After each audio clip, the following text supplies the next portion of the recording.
This is a special presentation from the Brighton Central School District Board of Education.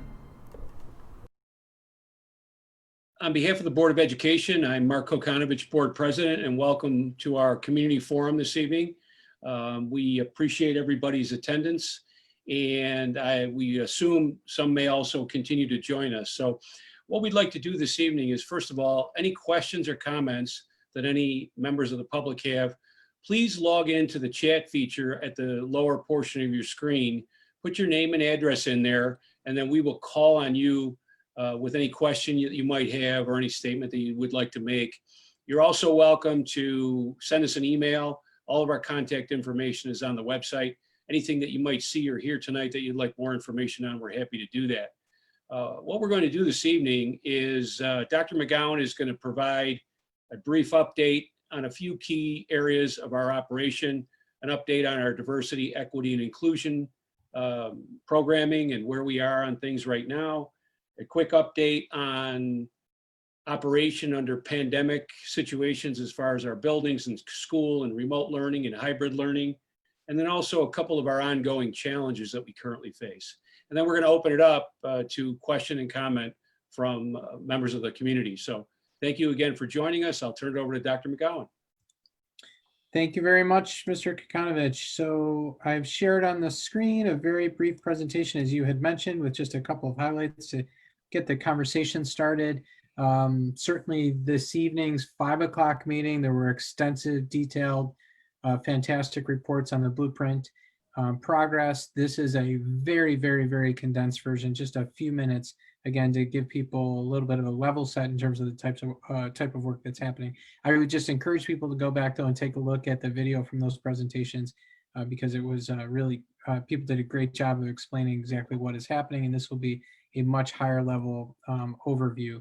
So the diversity, equity, inclusion work, the work has continued. We have focused on diversifying our staff through our diversity, equity, inclusion committee, subcommittee work, engaging with families and engaging with all students and really understanding what it means to be fully engaged, what the barriers might be and how we can overcome those. We've also been working on anti-racism, anti-bias training for the staff K-12, also as a leadership team, and in fact working even with our Board of Education on a book study that we are all engaged in. Working on culturally responsive materials and teaching strategies as well through our curriculum council and anti-racism, anti-bias curriculum throughout the district. We are working with NYU consultants on our professional development for all staff in this area and continue to work with Dr. Washington and Dr. Renee Baker to support our efforts, and Dr. Washington continue to support us on a day-to-day basis. I had the pleasure of popping into faculty meetings yesterday, all by Zoom at the same time. It's really interesting for us to be able to dip in and dip out of each of those meetings and listen to Dr. Washington presenting to the French Road staff about engaging kids in these crucial conversations, and then over to the Council Rock conversation about the materials that they're using and evaluating the culturally responsive materials. And it's happening at the middle school and the high school as well. It was just ironic to me that within a few minutes time as I'm going in and out of these meetings, hearing these things happen. This is happening on a day-to-day basis for us. We're also participating in the 21-day challenge to the United Way across the district. And I know many people have found those conversations and those materials very valuable throughout the Rochester area and in our district. And as I mentioned, the board and the leadership team themselves also involved in this type of intensive training and conversation around unconscious bias in particular, and in schools, and overcoming unconscious bias in schools. Reopening pandemic management is something that we've obviously been heavily engaged in. I keep mentioning this as a Herculean effort. I was talking to one of the principals today about this idea that if a year ago we had been meeting and said, well, next year, right now, we'll be sitting across from each other in masks, number one. Number two, we'll be 10 feet away from the testing for a virus that originated overseas and is spread around the entire world. And we'll be doing this kind of surveillance testing in our schools with nurses all geared up, and this is the kind of environment we're in right now. We would have said, no, that's science fiction. That's not happening. Well, it is. And it's really incredible to think about the different ways that we're approaching teaching and learning right now and keeping people safe at the same time, and the way the organization has had to shift massively to make those things happen, and the way everybody throughout our society has had to make dramatic changes to what they do and how they do it to keep other people safe. We have, of course, a hybrid and remote program happening 80% of our students are in a hybrid approach, 20% in a fully remote. And as we broke around the quarter and allowed people to make some changes that way, it was pretty much a 1-for-1 match. The same small number of people going out of the hybrid program as wanted to come into the hybrid program from remote or to remote. Very small numbers, but again, not a big change in the 80-20 split. And we continue to think about cleaning. That has shifted over time. We're applying an antimicrobial substance called Zuno, which provides an antimicrobial layer for up to 30 days, in addition to the thorough cleaning in high touch areas that's done every night and more so even on Wednesdays. We have a testing program in place. As we've mentioned, 185 kids were tested today, kids and staff members tested today. That's 5% of the total. We need 20% of our in-person by the end of this week. The hope would be, and what we are understanding right now in this very moment, based on Department of Health guidance that just came out, if we test 20% this week and our rate is lower than the community infection rate, we will no longer have to continue testing at this point in schools. So that's 20% this week, and then the testing program will be able to be put on hold, perhaps come back in the future, but for right now, we would be able to stop. So we feel pretty good about that. And again, we did 5% today and it went very, very smoothly. So just encourage people, if they can let us know one way or the other, whatever their choice is relative to consent, that's fine. We hope to test as many as possible, but that's a very personal decision. We understand that. We mentioned in the earlier meeting, we have a slight change in schedules for tomorrow at the middle school and the high school, taking about 5 minutes off of each period. Still substantially the same amount of contact, we believe, between teachers and students, because we've left that up to them in terms of the substantiality of that period that they're in. In other words, how much time they're actually Zooming versus kids doing independent work, being cognizant of the screen time kids are exposed to when they are 7 periods straight on a screen, and we want to make sure 7-8 periods straight. We want to make sure we're aware of that. But by freeing that up a little bit by a small number of minutes to each period, it accumulates to really an entire period where the day doesn't have to start for our middle school and high school kids, and we recognize that's better for them. We've often talked about that, and our desire to be able to do that. Transportation's always been in our way, cost has been our way, but in this case that doesn't happen, being remote. And it gives our teachers an opportunity to work closely together and independently for them as they try and narrow their curriculum and be very focused and balance this A through L and M through Z split, trying to find the right ways to make the work best for them, also the work environment best for them. And so we've made that change going forward. We think that flexibility will be really helpful and ultimately make for a better student experience as well. Many people have asked us, do we think we're going to the orange or red zone? Are we closing? There's all these rumors out there. We have no reason to believe that we are closing and going all remote. There's nothing, that's being talked about behind the scenes. There's no secret meetings, as some later night radio talk show personalities have somehow indicated. Nothing clandestine going on. However, lots of preparedness going on in case that is needed to keep our families safe, and that we're asked to do that. So we want to make sure we can pivot very, very quickly, that there's not a gap in service. So yes, we have certainly been preparing, and we are right now, I think, very, very well prepared. But that doesn't mean that's going to happen. I think you'd hope that we were doing that kind of preparing, and we are. A lot of progress monitoring, a lot of checking in, a lot of us asking both the staff and the community over the past month, how are you doing and what more can we do? And then us making adjustments along the way to accommodate the suggestions and the constructive feedback that we're getting. But overall, I feel like it's going very, very well given all the circumstances. And just one more reminder around pandemic: stay masked, stay distanced, monitor your symptoms, and demonstrate hand and respiratory hygiene. It is working. There are not right now, as far as we know, any cases in Monroe County attributed to transmission at school. It is right now the safest environment it would appear to be, other than staying entirely in your home. We have a very, very low infection rate overall in our population, under 1%, far under 1%. And again, not from school transmission either. That's outside of school transmission. Finally, the ongoing challenges are still there. Capital project work, really fantastic work being done. We're wrapping up in the auditorium at the high school. We're really excited for people to be able to see that. The work at Council Rock is absolutely beautiful. The new construction, it's really a transformed environment. A little side note, there's subway tile now down one of the older hallways, in the way it transitions to the new construction, you would think that it was all brand new. It really looks fantastic and nicely updated, but that work is coming along really, really well. Financial outlook, Lou earlier this evening gave a budget outlook update as well. People should take a look at that. We're carefully monitoring what is happening both in Washington and statewide relative to any mid-year cut. We had planned on the potential for mid-year cut, but using reserves, so not canceling program or making adjustments right now, that we would have to use that rainy day fund, knowing that there's a longer term implication for that. We are hopeful though, and we have gotten indications that there is the potential for some help coming in terms of excuse me, funding from Washington. The comptroller on a television show last night, Capital Tonight, spoke pretty detailed about that.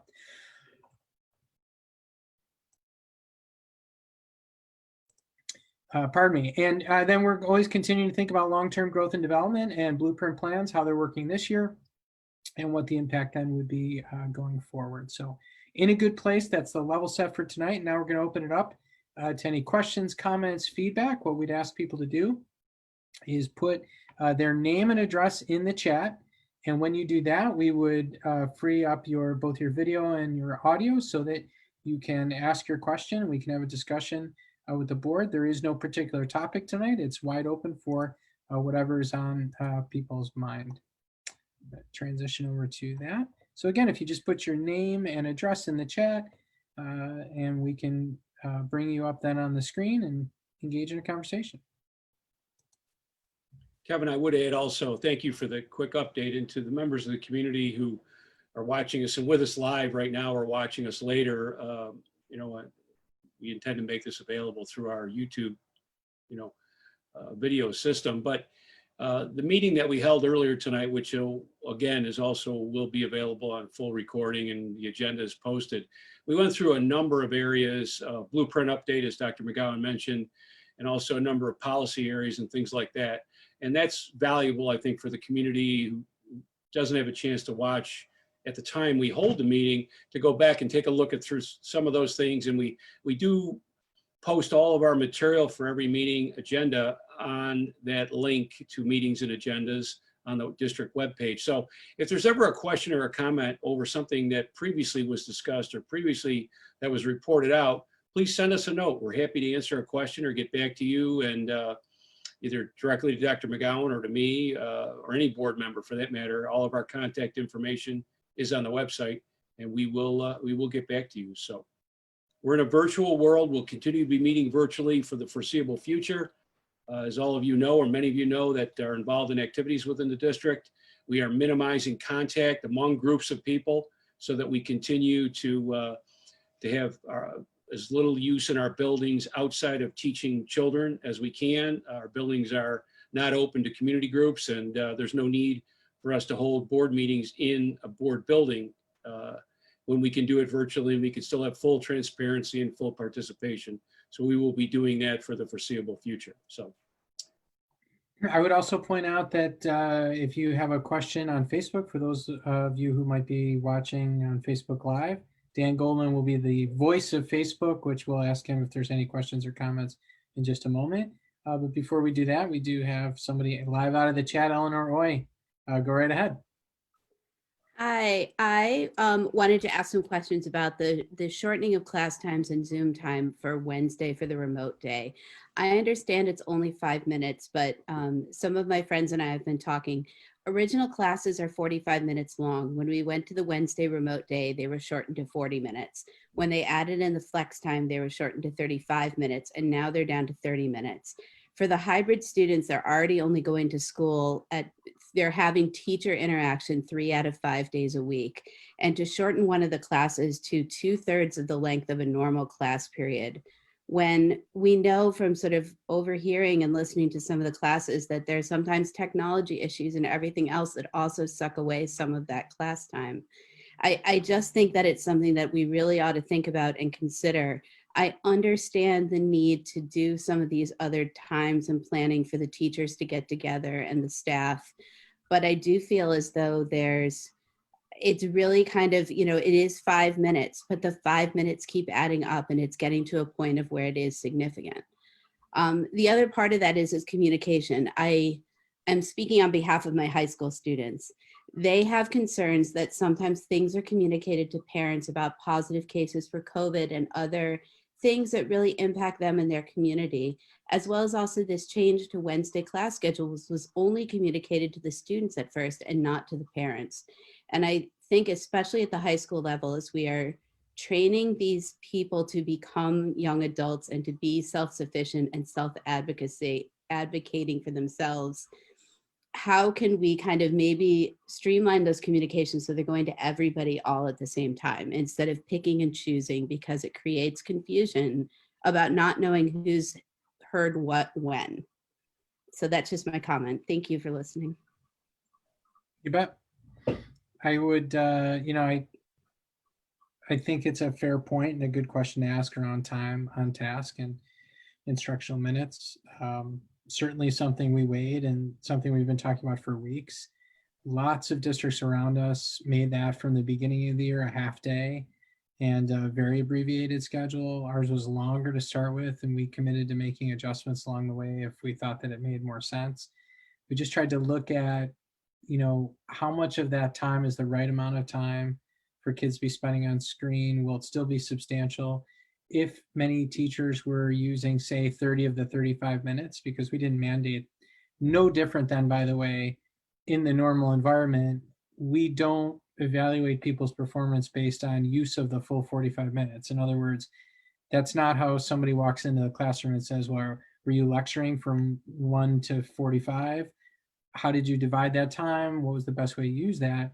And so in this case, we looked at it as if we felt it was still substantial, that 30 minutes was still pretty close to what was being used anyways, but that we could consolidate that 5 minutes over the course of the day to give people more time to collaborate amongst their department, figure out how to narrow their curriculum more. Remember, building this as we go, right? This is a significant change in making sure we are doing the right things for kids, focusing on the right objectives and narrowing quite a bit what we've done in the past. I don't disagree with you, though, that it is certainly a change and something for us to think about. I'm not diminishing your concern. I think it's a fair point. I think we're right now looking at, does this make sense? Let's evaluate it. Let's see how that works, and try it. This is new for everybody, but point well taken.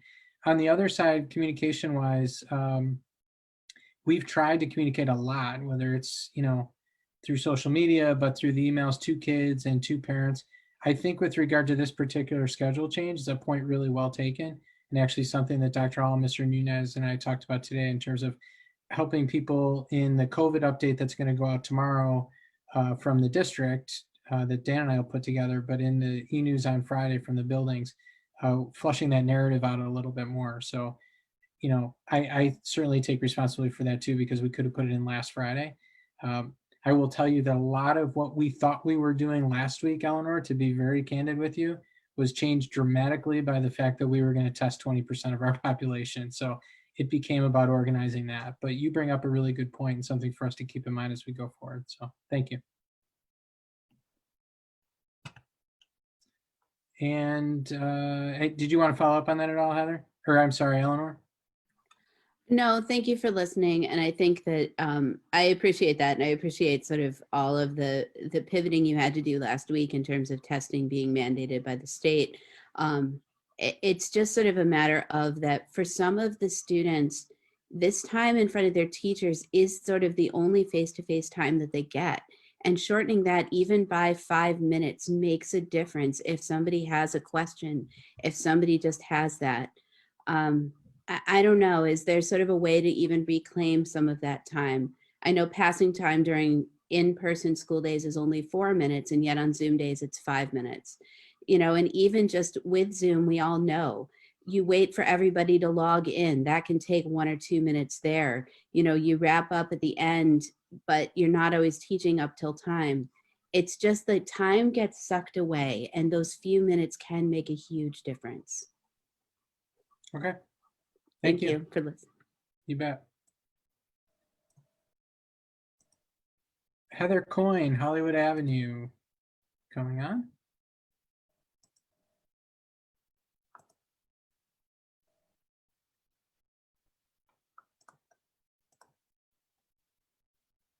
Heather, you're up.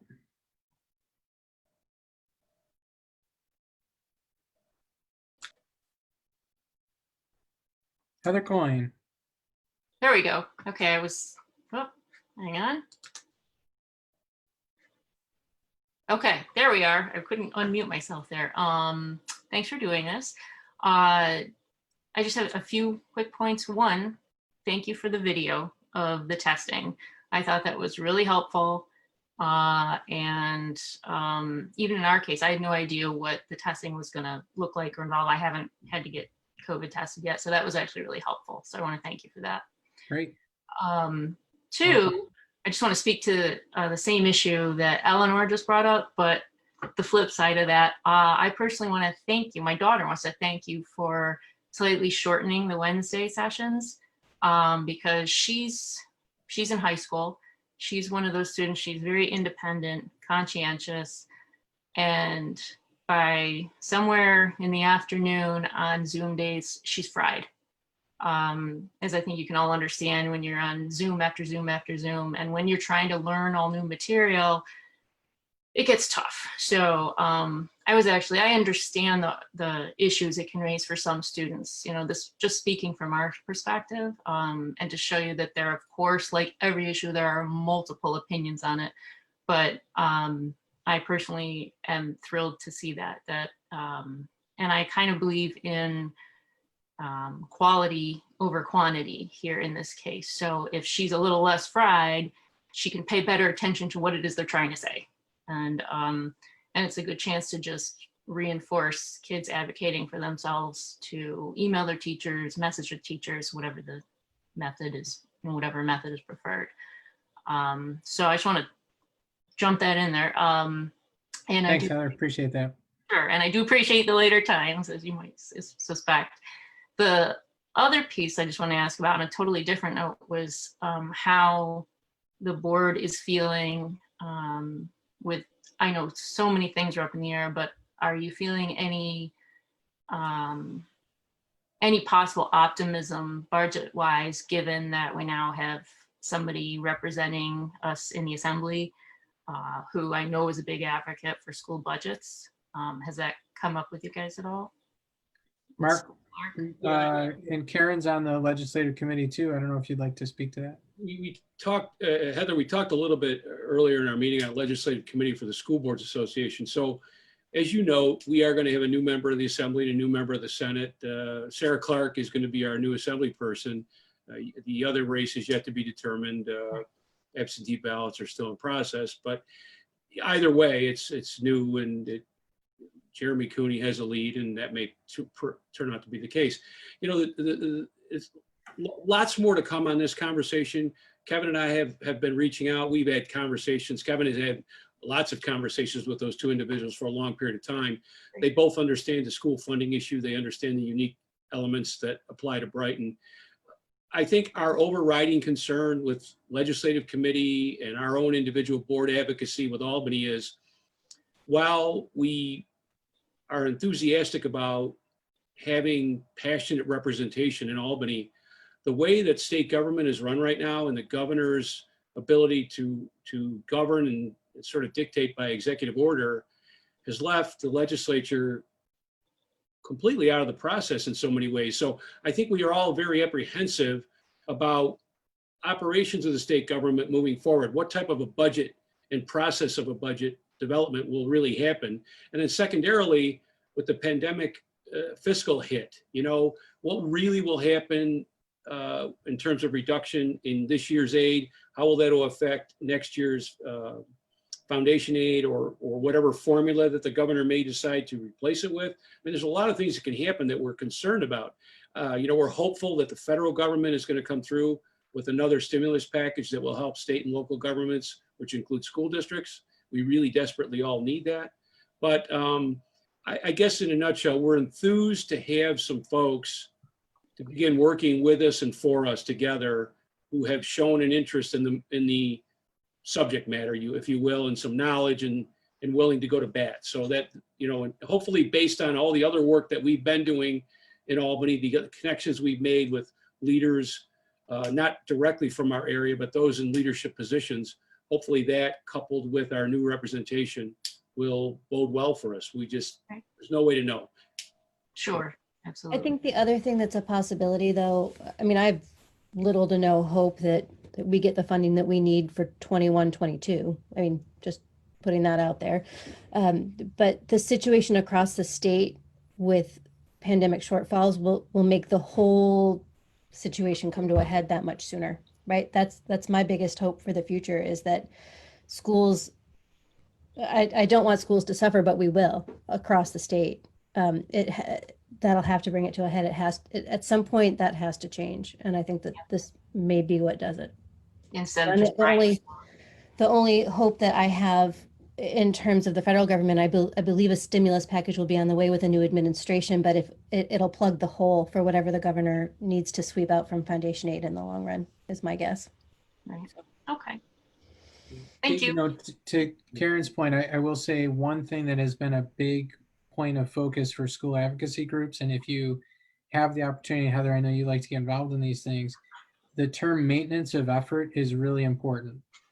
Right now, federal funding requires the state to maintain their level of effort, but they need to clearly define that, because in the last stimulus package, the governor was able to take the money and use it to plug a foundation aid hole, as opposed to maintaining the foundation aid effort and then money going on top of that. So as the federal government, and we've made this case to our legislative representatives in Washington as well, defining very clearly maintenance of effort, and Senator Schumer has been very supportive of this.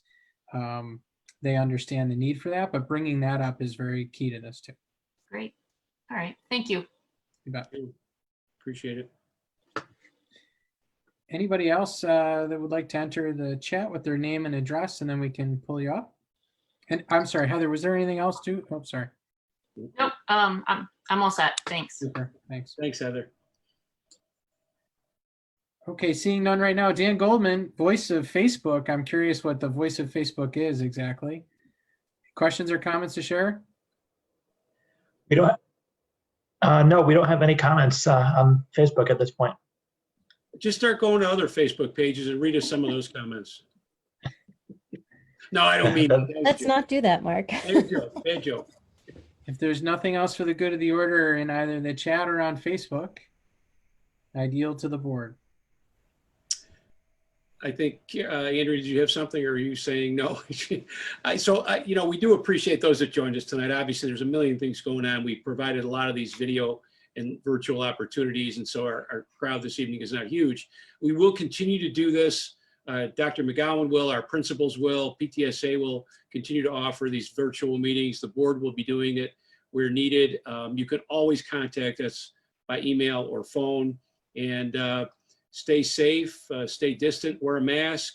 Let's just take care of each other and be very, very careful. Enjoy Thanksgiving, but let's be careful, and all of the upcoming December holidays that all cultures celebrate. Many of them are concentrated in November, December, and we just ask everybody to try to think long-term and to stay safe, and we can keep kids and teachers together learning. So that's the goal.